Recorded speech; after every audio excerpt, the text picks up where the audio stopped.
twongeye kubasuhuza abakunzi b'ikiganiro ijuru ntirikorerwa. Twongeye kubahereza ikaze rero muri studio n'ubundi y'ijuru ntirikorerwa. Nizera neza ko mudukunda muri benshi, ariko natwe ni nka gutyo, nicyo gitumye twongeye gufata umwanya nk'uyu nguyu kugira ngo tubaganirize ubutumwa bwiza bw'amahoro. Tusanzwe tuzi neza ko hari abafite amahoro baheshejwe no kubamenye ubutumwa bwiza, ariko hari n'abadafite amahoro ku mpamvu y'uko ubutumwa bwiza butari bwabageraho. Amazina rero ni Mugemana Andre, ntabwo ni njyenyine muri studio, ndi kumwe na mugenzi wanjye nawe wuzuyemo ubuntu n'ukuri.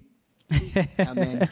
Wamenye inkuru nziza y'amahoro, akaba ari nayo twaje kubasangiza. Nubundi namuhereza karibu kugira ngo abibwire, hanyuma tubabwire n'icyo twabateguriye. Karibu mwene data. Murakoze cyane muvandimwe. Amazina yanjye ni Musabyimana Yozefu Mugisha. Iyo ni amazina abantu bampamagara, ariko mfite irindi zina, ndi umukiranutsi. Ndi umukiranutsi ariko ku bwa Yesu. Yego. Ntabwo ndi umukiranutsi binyuze mu byo nkora, niyo byaba byiza gusa, ntabwo byampindura umukiranutsi. Ntabwo ndi umukiranutsi binyuze mu gikorwa cyakorekeye ku musaraba igorogota. Amen. Ubwo amaraso ya Kristo Yesu yamenekaga, ubwo Kristo yapfaga urupfu rubi rw'agashinyaguro, urwo Yesu yababazwaga ababarizwa ibyaha byanjye. Nizeye ibyo bintu byabereyeyo, ngizeye bikura urubanza mu mutima wanjye, ndiho mfite ibyiringiro bifite ubugingo, nejejwe nuko navutse ubwa kabiri, nkavuka ku mugabo w'umunyembaraga witwa Imana. Amen. Imana ihimbazwe. Ihimbazwe mwene data. Ibyishimo dufite rero nta handi bishingiye. Amen. Ariko twongeye no kubashimira uburyo mudahwema kutwereka ko mudukurikirana kuri channel yacu yitwa ijuru ntirikorerwa, haba no kuri Facebook, kuri Instagram, no kuri WhatsApp, aho hose mukomeza kutwereka ko mudukurikirana. Nta kindi kiba cyatuzanye rero uretse gukomeza kuvuga ineza y'Imana, urukundo rw'Imana. Abantu benshi bavuga ko bazi urukundo rw'Imana, bavuga ko basobanukiwe iby'urukundo rw'Imana, ariko nabo ukabona bayifitiye impungenge, bayifitiye ubwoba, nta cyizere bayifitiye ku by'urwo rukundo rwayo. Imana nayo rero aho igaragarira ko ifite urukundo mu by'ukuri ni mu ijambo ryayo, icyo ni kimwe. Ikindi kandi ni mu gikorwa yakoze, kuko ubundi no mu busanzwe tuzi ko iyo ukunze bigaragarira ku gutanga. Kandi icyo utanze akaba ari ikintu mu by'ukuri uhaye umuntu kandi ukamuha icyo yari akeneye cy'ingenzi.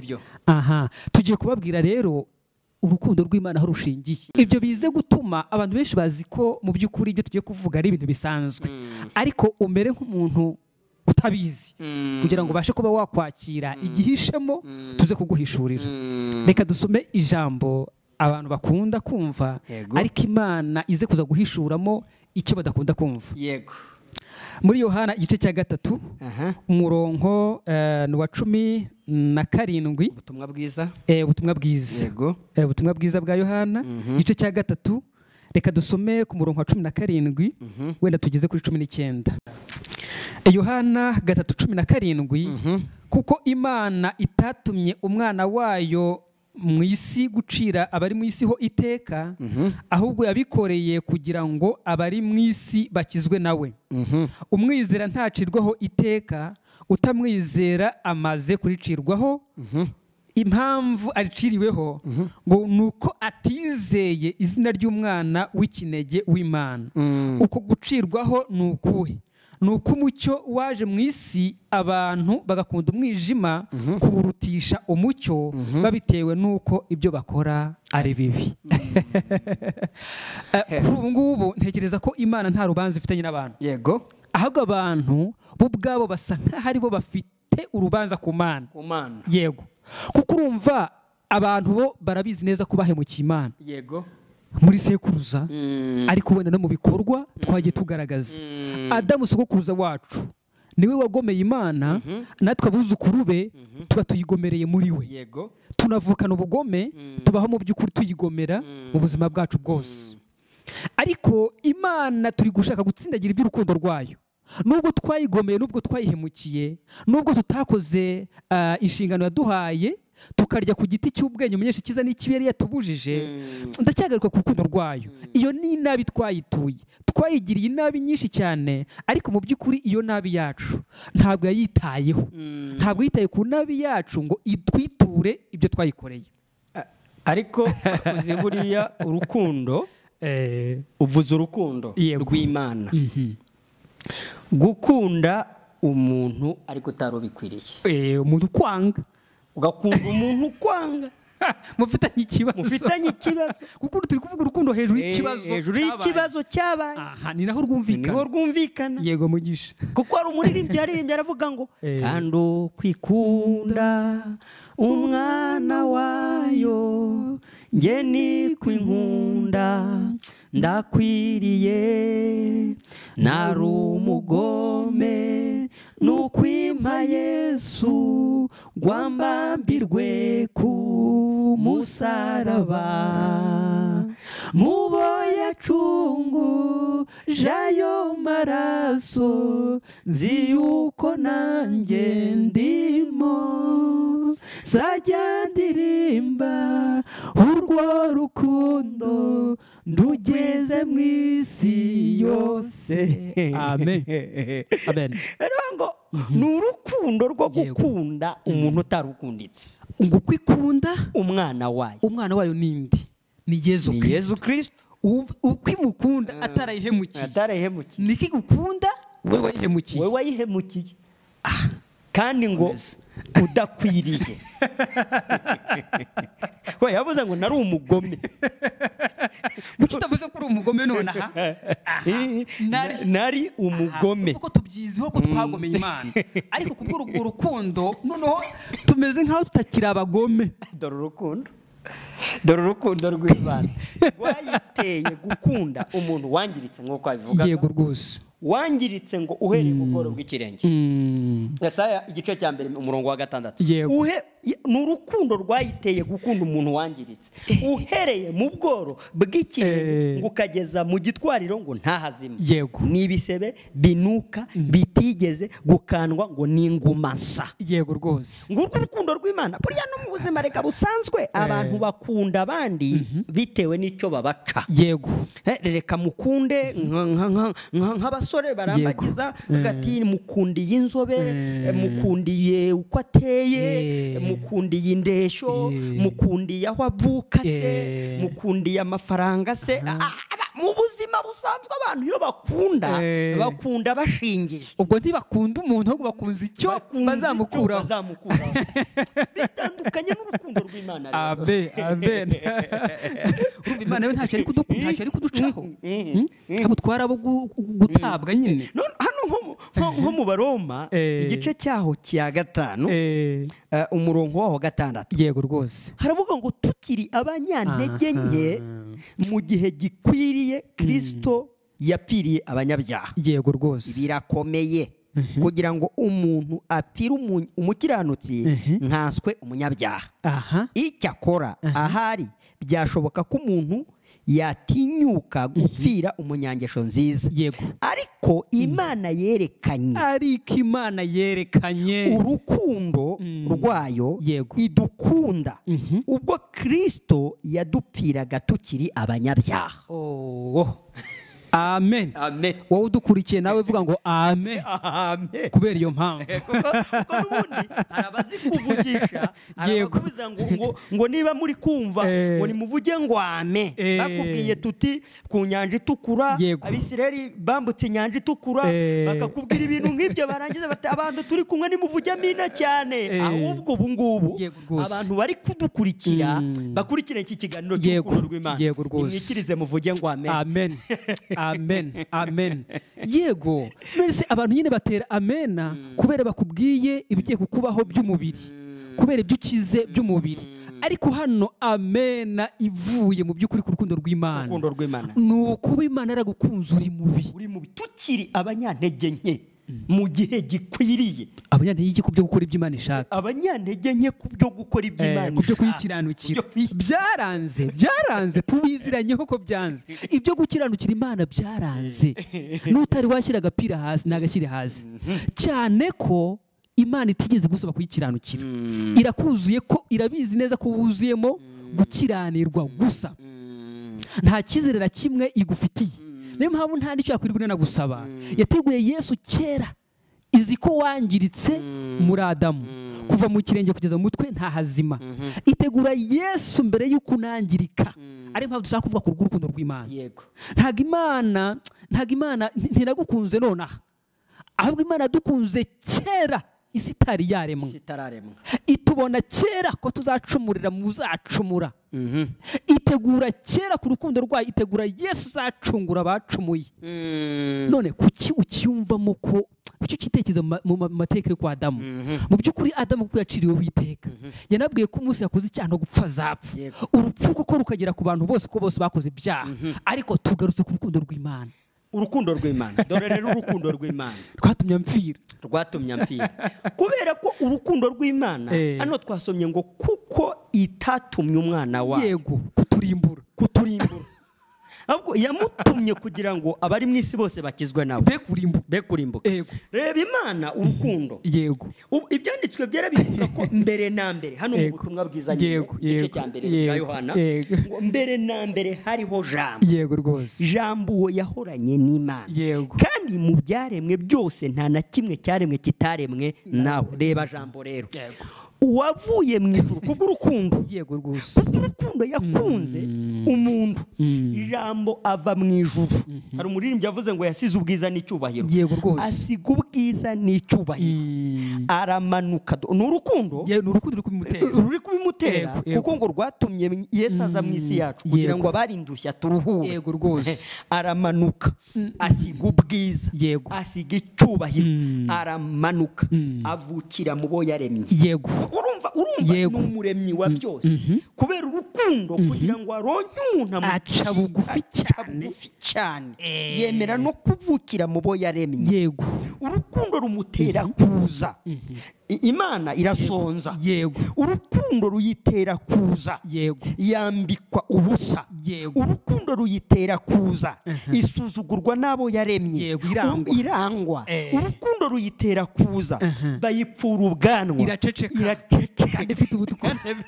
Bayikubitisha ikagitega n'indi misaya hejuru yawe. Urukundo.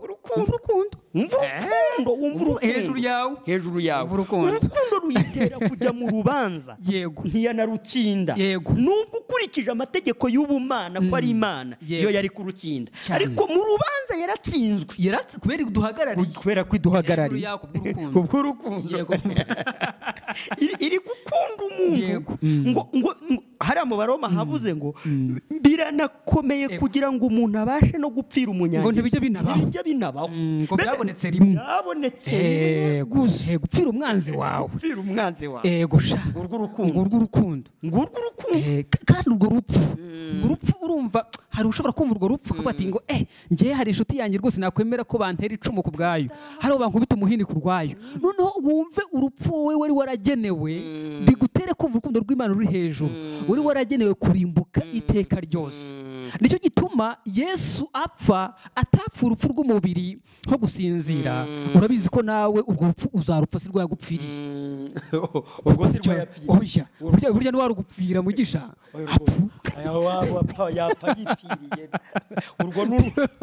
Burya wagupfira urupfu rusanzwe wamushimira gusa by'aka kanya. Ariko ntabwo akoresha ubugingo buhoraho. Kuko n'ubundi byabikujyanye mu ijuru rwose akaga nari ngiye guhura nako kanonaha, ariko ntabwo byagukuraho kujya mu muriro utazima. Yego rwose.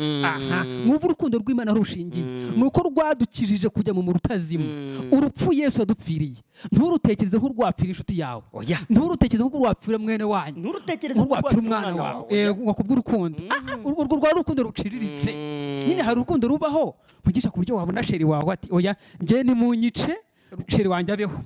Urwo twarugenekereza. Urwo ni urukundo rw'abantu. Yego.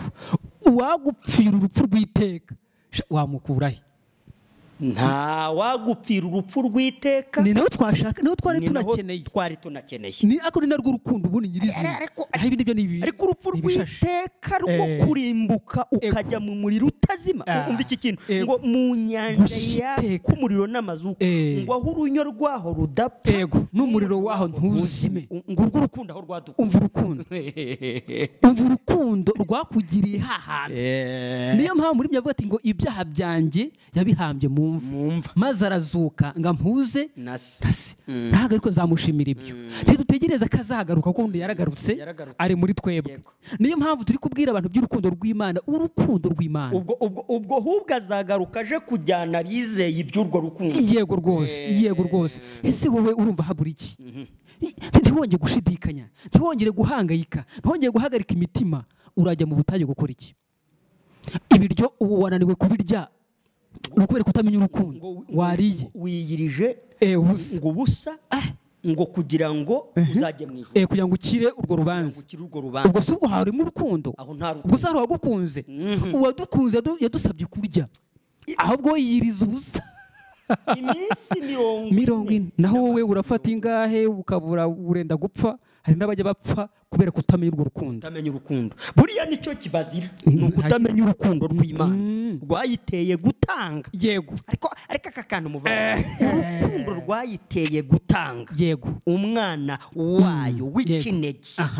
Uwo mwana nawe ufite urukundo nk'urwazi, rukamutera gutanga ubuzima bwe bw'iteka ryose, ukamutera gutanga ubuzima bwe bw'iteka ryose hejuru yawe, kugira ngo umuntu niyizera ibyo bintu arokoke. Ntabyo usabye gukora. Oya, niba kubwira kwizera ntugire ngo ni ibintu ugiye kwipeza, nk'umuzana bagiye kugushyiraho udafite ibiro byo kuwupima, nk'ikigero bagiye kugushyiraho utashyikira, nk'umutego baguteze ngo wumva.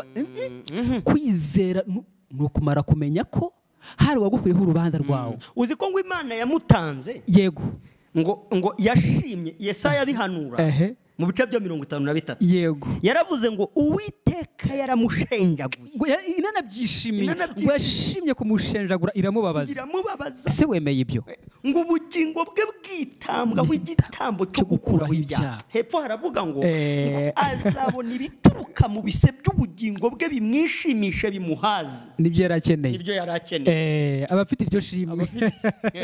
Nawe urimo rwose. Urumva ikigoye ni iki? Iby'imirimo yawe waratsinzwe, ku byo kubahiriza amategeko wabonye 0 yawe, ariko habonetse umugira neza, umucunguzi wawe wifitiye 100%.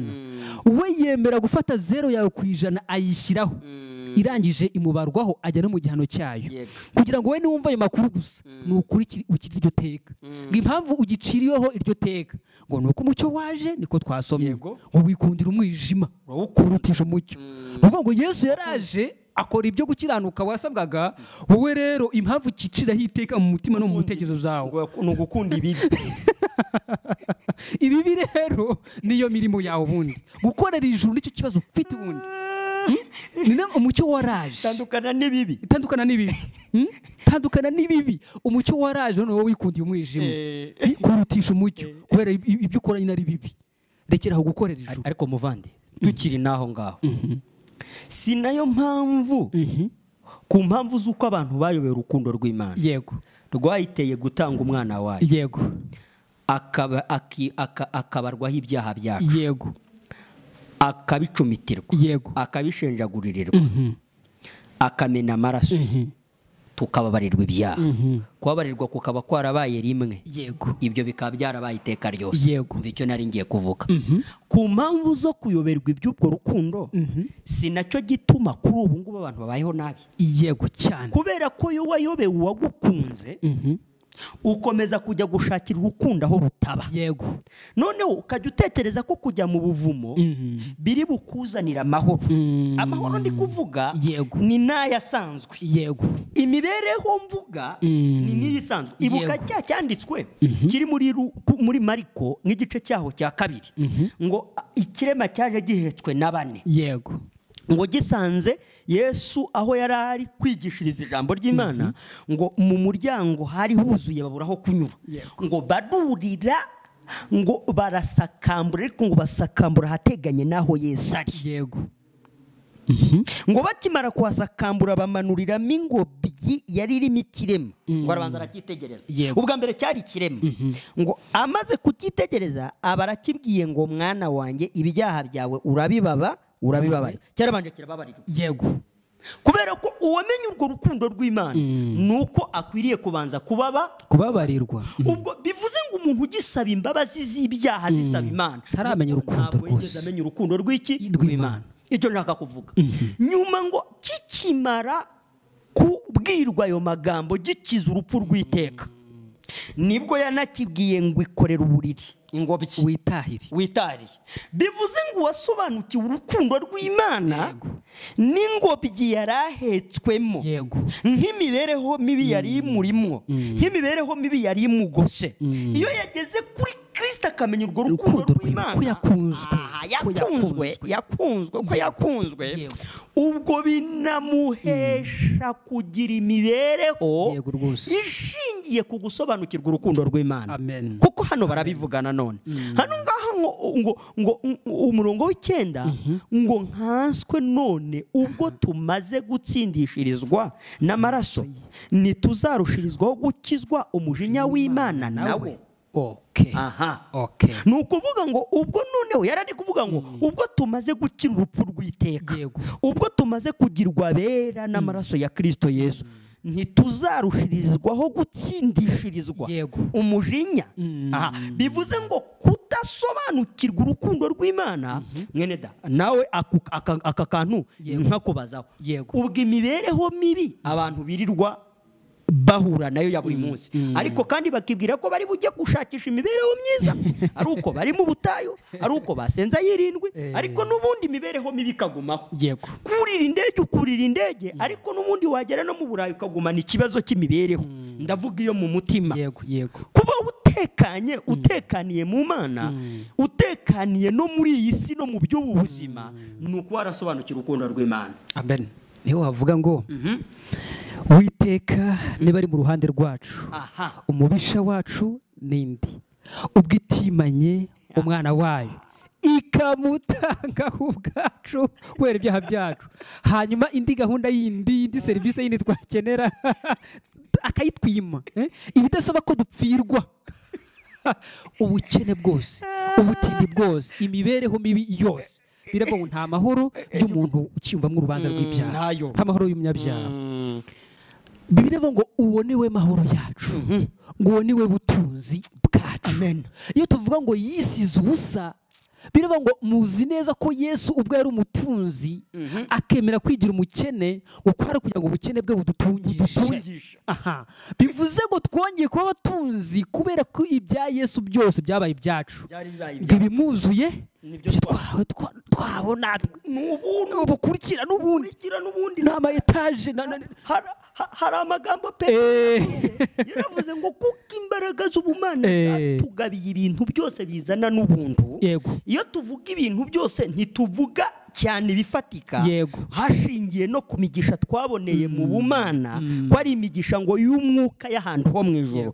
Urumva ko kudasobanukirwa urukundo rw'Imana binavuze kudasobanukirwa n'imigisha y'Imana, bitera ubutindi bwose. Kuri icyo Adamu ubundi yatakaje nyine ni Imana, sibyo? Kandi Imana niyo mibereho. Ntabwo wabaho neza nyine udafite Imana. Niyo mpamvu Imana yaje kudushaka ngo twararorongotanye, sibyo? Noneho itubonye rero ngo ituzana mu rwuri, atubera umushumba. Bivuze rero umuntu ufite Yesu, umuntu umaze kwizera ko yababariwe ibyaha byiwe, ubundi abasubiye muri Edeni, abasubiye mu mwanya w'agaciro, mu mwanya w'icyubahiro, mu mwanya w'ituze. Uwo niwe uryama agasinzira, uwo niwe noneho utekereza agatekereza neza, uwo niwe noneho ubana n'abantu amahoro bigakunda, ni nawe ubana n'igihugu n'amabwiriza y'igihugu noneho bikagenda neza, hatakiri cya kiganda cyane rwose. Tumva habaho nyine mu mutekano, ntacyo yikanga, yageze mu mucyo.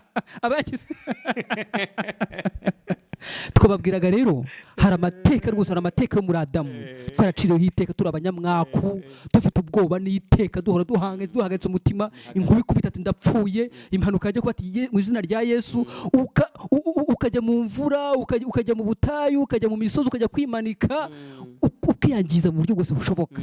Ariko urukundo rw'Imana turi kukubwira, uravuga ati ryamusinzira umucunguzi wacu yakemuye ikibazo wagombaga byanakunaniye. Urukundo rw'Imana ntabwo rwakugeraho ngo usigare n'ubundi unaganitse hejuru, ahubwo uraguturisha. Ikorera uburiri bwawe utahe, ibyaha byawe urabibabariwe, ntuzongere gusaba penetensiya, oya, ubibwira mugenzi wawe, ubyaturira ku gasambi. Yesu ubwo yababaraga yarakubabariye, ubwo imbabazi warazibonye, kandi ziteka zidashingiye ku cyo wakoze, ahubwo zishingiye ku cyo wowe uri cyo. Yakubabariye icyo uri cyo cyose, apana detaye nka mituyu, kubabarira ibyo wakoze none, ibyejo nabyo uzazisabira izindi. Ntabwo Imana ari umwagenti ku buryo icuruza mituye imbabazi, ku buryo ujya none ngo promosiyo yashize y'imbabazi ndagarutse nsaba izindi. Twahawe imbabazi z'iteka ubwo Yesu yabaga igitambo cy'iteka, anapfa rimwe ry'iteka, abadukije urubanza rw'iteka ryose. Muruhuki kwizera ibyo yego biguhanira no kubona ijuru. Vanti basoreze. Imana ishimwe. Ibiganiro byacu nakagaruka, mukomeze kwizera urukundo rw'Imana. Abakijijwe narwo rukomeze kubabeshaho, rukomeze kubatungisha. Imana ihimbazwe none n'iteka ryose. Amen. Mwakoze cyane kudukurikirana.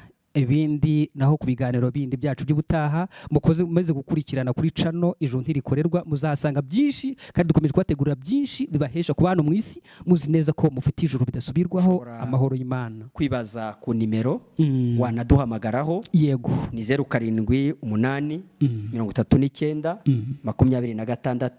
335 0782 71 indi 82 29 tukagushyira kuri groupe ya WhatsApp. Murakoze.